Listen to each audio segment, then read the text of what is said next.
동영상은 제주도 서귀포시에 있는 들빛교회의 2002년 6월 5일 일요 예배의 설교 동영상입니다.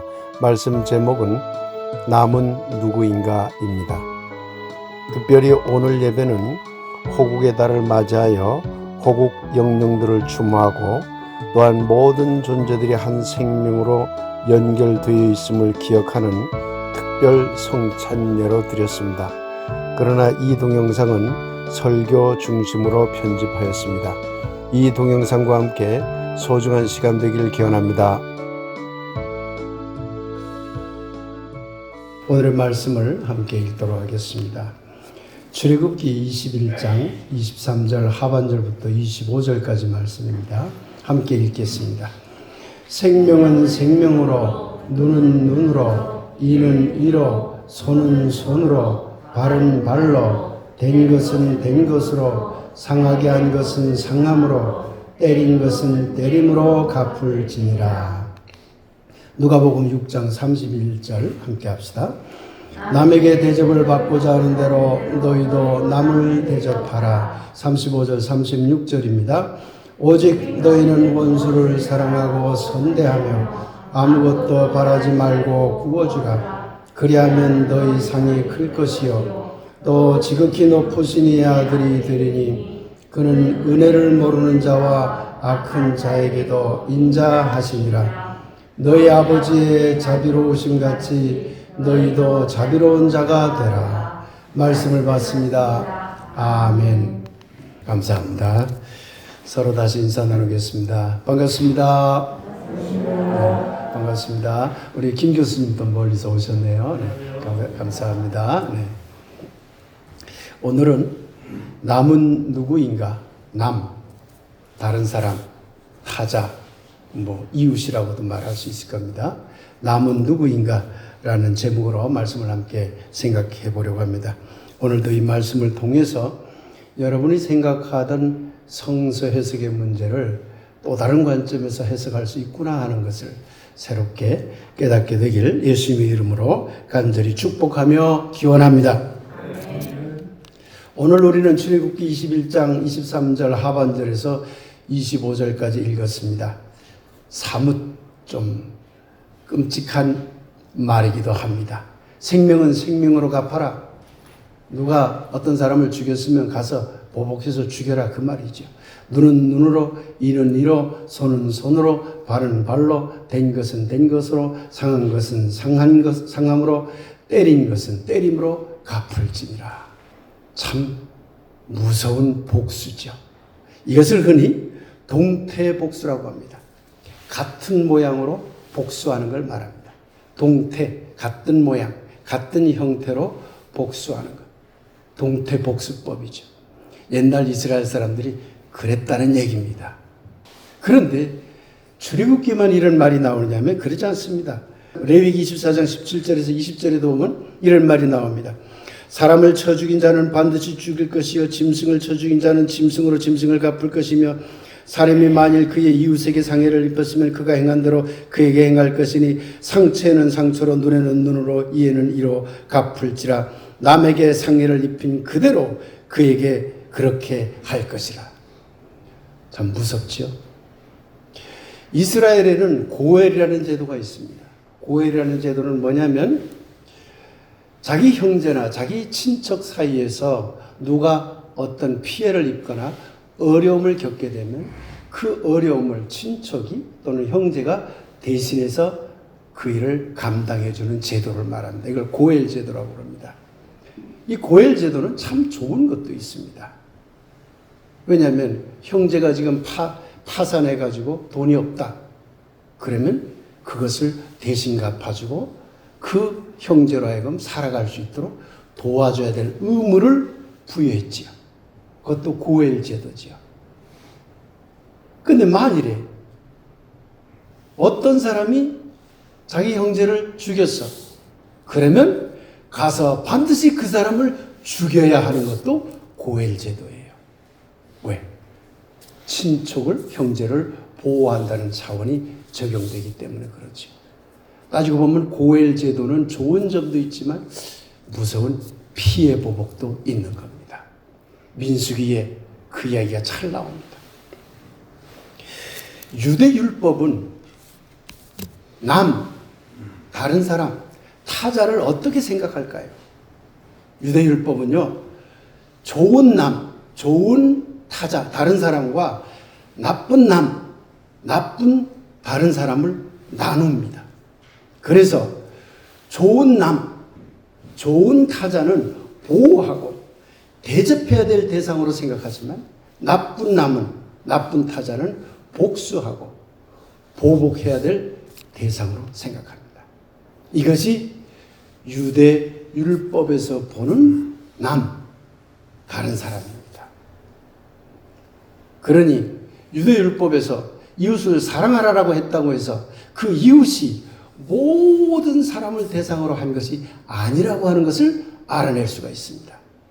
좋은 이웃에만 해당한다는 것을 알 수가 있는 것이죠. 오늘 우리는 누가복음 6장 31절을 함께 읽었습니다. 남에게 대접을 받고자 하는 대로 너희도 남을 대접하라.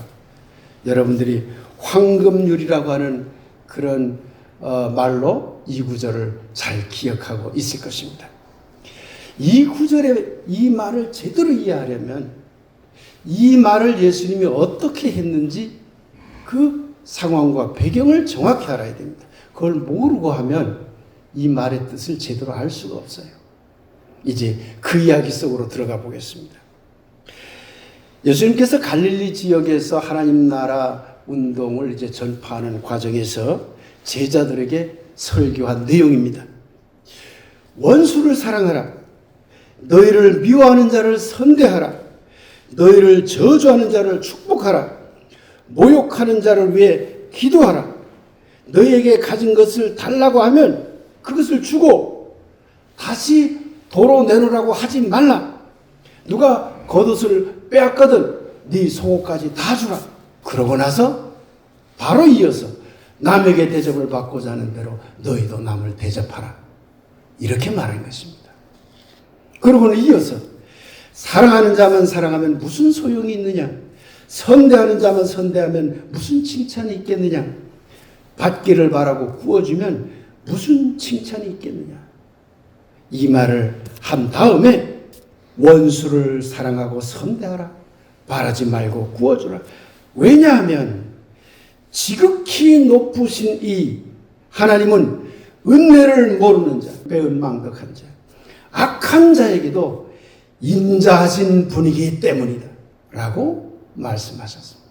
아버지 하나님은 선한 이웃들에게, 좋은 이웃들에게만 자비로우신 분이 아니라 은혜를 모르는 자에게도, 악한 자에게도 인자신 분이라는 선언이에요.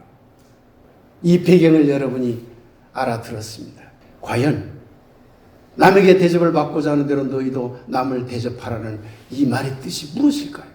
이 구절에 대해서 여러분들은 많은 설교를 들어봤을 겁니다. 이 구절이야말로 예수님의 핵심적인 가르침이고 예수님의 매우 훌륭한 윤리관이다. 황금처럼 가장 소중한 예수님의 가르침입니다. 그래서 황금률이라고 여러분이 흔히 들어봤죠? 기독교 윤리관을 가장 잘 표현하는 말이다. 이렇게들 흔히 얘기합니다. 가만히 한번 생각해 봅시다. 이 말을 단순히 남에게 대접을 받으려면, 다른 사람으로부터 내가 대접을 받으려면 너희도 남을 대접하라. 그 말이 그렇게 대단합니까, 여러분? 그거 다 하는 거 아니에요, 그거? 안 그러세요? 도리어 남에게 대접을 받지 못한다 하더라도 남에게 대접하려고 해야지. 남에게 대접을 받으려면 너희도 남을 대접하라. 그게 무슨 최고의 황금률이란 말입니까? 그런 생각 안 해보셨습니까? 그냥 맹목적으로 우리는 황금률이다 그러면 황금률인가 보다 그러는데 가만히 생각해 보면 그 말 그렇게 대단한 말 아닌데. 우리나라 사회에서는 조선시대 때 명심보감이라는 책에서 어린 시절부터 이걸 배웁니다. 이걸 내가 여러분이 다른 사람으로부터 소중히 중요하게 여김을 받으려거든 너희가 먼저 다른 사람을 중요하게 소중하게 여겨라. 이 문장이 동일하게 나옵니다. 기독교에만 있는 말이 아니에요.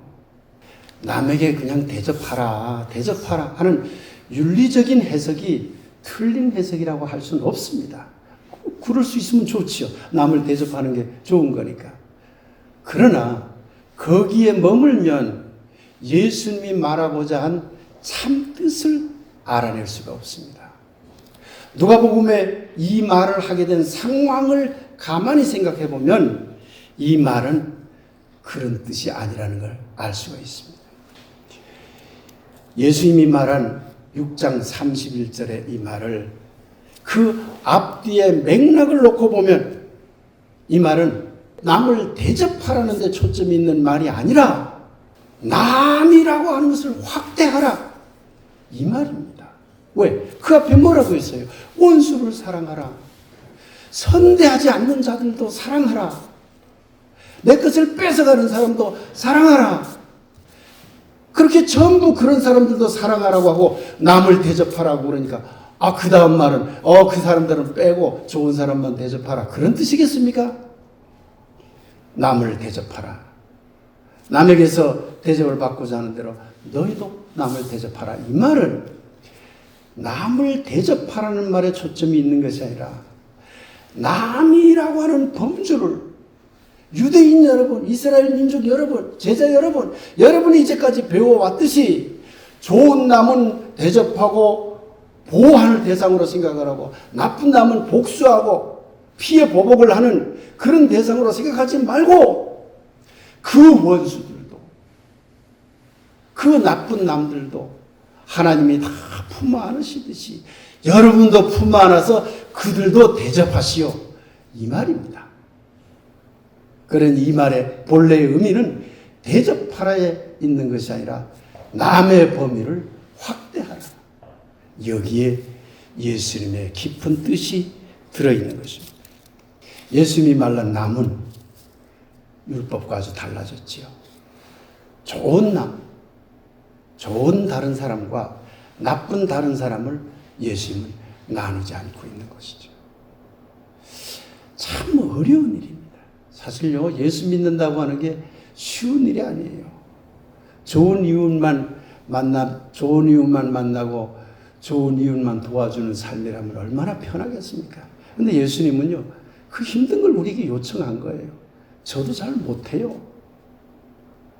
나쁜 남, 여러분을 죽이려고 하고 여러분 것을 빼앗아 가려고 하고 하는 그런 다른 남도 나누지 말고 좋은 남이 됐건 나쁜 남이 됐건 모두 보호하고 대접해야 될 대상이라는 매우 중요한 새로운 가르침을 해준 것입니다.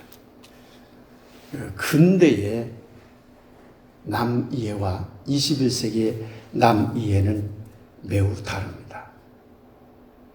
얼마 전까지의 남이해와 지금의 남이해는 아주 달라졌습니다. 근대는 나와 너는 분리되어 있다고 생각을 했습니다. 그렇게 분리되어 있으면 내가 남을 지배해도 된다고 생각을 했어요. 그러니까 계속 그게 서로 갈등으로 이어지고 전쟁으로 이어졌던 것이죠. 이게 근대의 타자이해, 남이해입니다. 그래서 기독교도 철저하게 이 노선을 따라서요. 기독교와 비기독교를 나누었고 그리스도인과 비그리스도인을 나누었고 서양 문화와 비서양 문화를 나누었고 그래서 기독교적인 것이 다른 것을 지배하려고 했던 것이죠. 기독교 우월주의, 기독교 중심주의, 기독교 절대주의가 판쳤던 것은 나와 너를 분리된 것으로 본 거예요. 그런데 예수님은 그렇게 하지 마라. 나쁜 남도 보호하고 대접해야 될 대상이다. 아주 획기적인 가르침을 해준 거예요. 얼마 전까지 기독교는 예수님이 생각한 남이해, 타자 이해를 하기는커녕 유대 율법식인 남이해, 타자 이해로 퇴보하고 말았던 거죠. 이거 역사적으로 기독교가 지은 엄청난 큰 죄입니다. 제가 몇 번 여러분들에게 말씀드렸죠? 오늘 예수님은 남에게 대접을 받고자 하는 대로 너희도 남을 대접하라는 이 말을 통해서 당시 유대율법이 강조했던 동태복수, 피해 복수를 금지하라고 했던 것이에요. 하지 마라 그거. 동시에 남, 타자, 이웃을 자기에게 좋은 사람, 자기에게 유익한 사람으로 한정하지 말고 자기에게 나쁜 사람, 자기에게 유익이 되지 않는 사람으로까지 확대하라고, 남에 대한 인식을 대전환하라고 우리들에게 요청하고 있는 것입니다. 21세기를 일컬어서 다자의 발견 시대라고 합니다. 이 말은 기억해뒀다가 여러분들이 일상생활에서 잘 활용해 주시기 바랍니다. 타자라는 말이 있죠. 타자라고 하는 말은 다른 사람 하는 뜻입니다. 다자라고 하는 것은 여러 존재, 여러 사람 그런 뜻입니다. 다자의 발견 시대라고 합니다.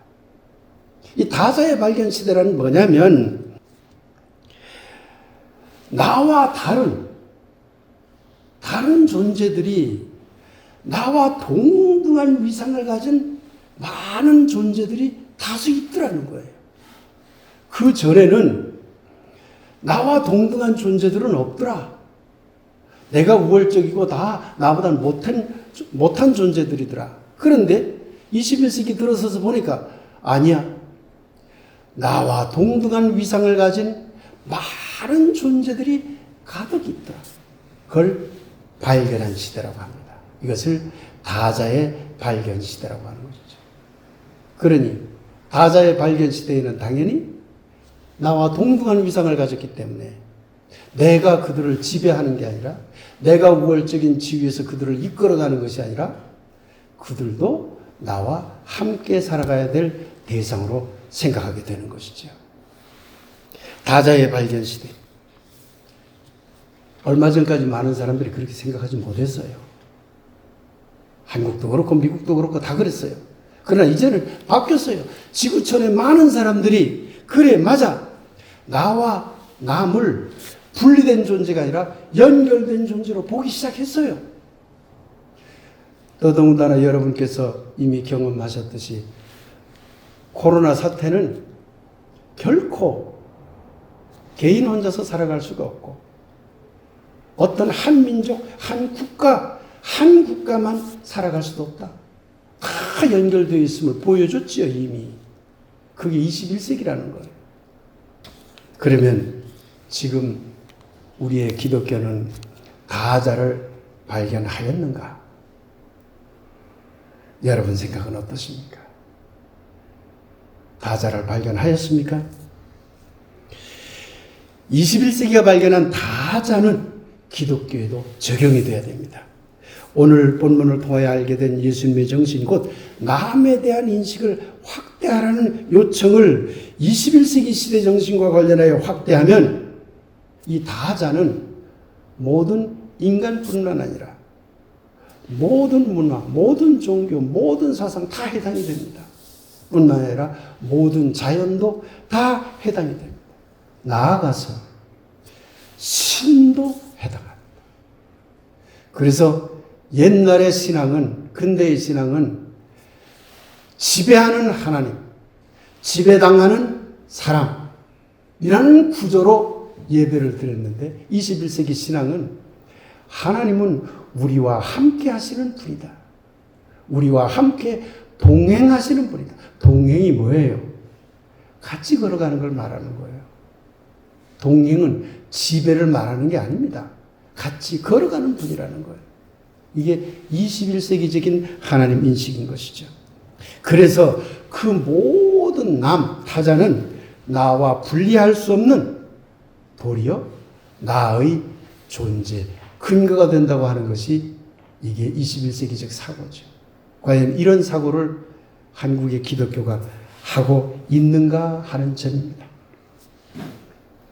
사랑하는 여러분, 예수님이 남의 범위를 원수로까지 확대한 것처럼 우리는 얼마나 모든 인간을, 모든 문화를, 모든 종교를, 모든 자연을 우리가 대접해야 할 나무로 여기고 있을까요? 이 질문을 하면서 저 자신도 매우 부끄럽고 저 자신도 그렇게 실천하지 못하는 그런 때가 너무 많기 때문에 참 힘들어요. 그러나 그럼에도 불구하고 이 질문을 우리 스스로에게 자꾸 던져야 돼요. 또 기독교 스스로 계속 던져야 하는 것입니다. 오늘은 우리 교단에서 지키는 환경주일입니다. 아직 인간에 대한 나무의 범위를 확대하지 못하고 있는 기독교. 참 안타깝지만. 그러나 깨어있는 이 땅의 사람들은 벌써 인간만이 아니라 인간이 형성한 문화나 종교만이 아니라 자연으로까지 확대해서 인간과 함께 더불어 살아가야 될 존재로 자연을 생각해요. 기독교는 지금까지 자연을 정복하고 이용할 대상으로 생각했죠. 그런데 이제 기독교를 믿지 않는 많은 사람들도 자연을 함께 살아가야 할 대상으로 생각을 합니다. 오늘은 또한 성령 강림 주일입니다. 성령은 어떤 힘이지요? 성서가 증언하는 바에 따르면 성령은 어떤 힘이지요? 성서적 용어로 말씀드리면 교통하는 힘입니다. 교통은 함께 어울려 소통한다는 이야기입니다. 우리가 쓰는 말로 하자면 소통하는 힘이 성령입니다. 막힌 벽을 뚫고 가는 것이 성령의 힘입니다. 그러니 나와 남, 주체와 객체, 자와 대상의 모든 벽을 허무는 힘으로 작용하는 것이 성령의 힘입니다. 그런데 만일 21세기 한국의 기독교가 여전히 기독교와 비기독교를 나누고 그리스도인과 비그리스도인을 나누고 있다면 다른 종교를 정복해야 될 대상으로 생각하고 있다면 다른 문화를 기독교 문화로 바꿔야 될 대상으로 생각하고 있다면 그런 기독교는 성령이 없는 빈 껍데기임을 알아야 합니다. 성령이 없는 교회예요. 왜? 성령이 뭐라고요? 소통하는 힘이잖아요. 뚫는 힘. 막힌 벽을 뚫는 힘이 성령이에요. 여러분들 성령을 주시옵소서, 성령을 주시옵소서. 왜 성령을 달라고 그러세요? 왜 우리 안에 성령이 깨어나도록 제가 그런 노래도 만들고 여러분하고 함께 부를까요? 우리 안에 막혀있는 벽이 있을까? 뚫어보자. 그 힘을 일깨우자. 막힌 벽을 꽁꽁 감싸 안고 그 울타리 안에 들어온 사람에게 잘 먹고 잘 살게 해주는 게 성령이 아니라 성령은 막힌 담을 와르르 뚫는 허물어버리는 소통하는 힘이라는 점입니다. 나와 남, 자와 대상, 신과 인간, 인간과 자연 등 이 모든 사이를 분리하고 벽을 쌓는 사이에 그 모든 사이를 분리하고 벽을 쌓는 그 어떤 논리나 그 어떤 힘이나 그 어떤 제도도 성서적이지 못합니다. 왜? 성령의 힘은 그것을 전부 파괴할 것이기 때문이죠. 활짝 열어서 막힌 담을 열 것이기 때문입니다. 사랑하는 들빛교회 교우 여러분, 그리고 이웃 여러분, 이 세상의 모든 인간, 모든 문화, 모든 종교, 모든 사상, 모든 민족, 모든 자연은 우리가 대접하고 보호해야 할 남, 곧 타자들입니다. 여러분 안에 있는 소통하는 힘인 성령이 깨어나서 여러분 자신과 여러분 이외의 모든 남, 타자들을 연결함으로써 그렇게 연결해 보세요. 그 연결될 때 오는 그 삶의 기쁨, 그 생동하는 기쁨을 느끼게 될 것입니다. 그렇게 연결함으로써 여러분의 삶과 신앙이 항상 생동하는 힘으로 넘치게 되기를 예수님의 이름으로 간절히 축복하며 기원합니다. 이제 우리도 남입니다 라는 주제를 가지고 잠시 말씀 묵상 들도록 하겠습니다.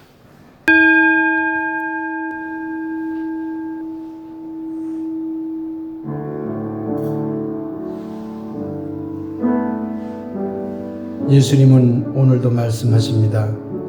하나님은 모든 존재를 품어안는 분입니다 라고요. 그러니 우리가 어찌 하나님이 품어안은 모든 존재를 이리저리 따지고 나누겠습니까? 다자의 발견 시대를 살아가는 21세기 그리스도인들이여, 남을 원수로까지 확대한 예수님처럼 모든 사람, 모든 종교, 모든 문화, 모든 자연이 우리와 함께 살아가야 할 우리의 아름다운 남임을 기억합시다. 그래서 그들이 우리의 남이듯이 우리도 그들의 남인 것입니다. 아멘.